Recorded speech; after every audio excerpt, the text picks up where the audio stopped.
సమాచార సాంకేతిక రంగాన్ని మరో మలుపు తిప్పే అద్భుత శాస్త్ర సాంకేతిక పరిజ్ఞానానికి స్పెయిన్లో జరుగుతున్న ప్రపంచ మొబైల్ కాంగ్రెస్ వేదికైంది.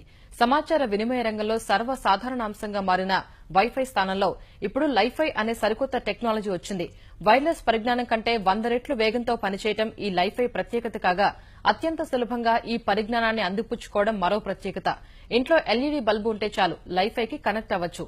ఊహించని వేగంతో అంతర్జాల మొబైల్ సేవల్ని అందుకోవచ్చు. ఎల్ఈడీ బల్బు నుంచి వచ్చే కాంతి ద్వారా అంతర్జాలాన్ని అందిపుచ్చుకునే ఈ పరిజ్ఞానంతో కేవలం 1 సెకండ్లో 23 సినిమాల్ని డౌన్లోడ్ చేసుకోవచ్చు.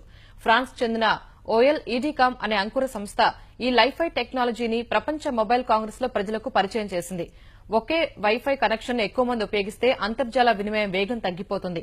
కానీ లైఫైలు మాత్రం వినియోగదారులందరికీ ఒకే వేగంతో అంతర్జాల సేవలు అందుబాటులోకి వస్తాయి. ఈ పరిజ్ఞానం పూర్తిస్థాయిలో అందుబాటులోకి వస్తే విమానాలు, రైళ్లు, హోటళ్లు, ఆసుపత్రుల్లో నాణ్యమైన అంతర్జాల సేవలు అందుబాటులోకి వస్తాయి.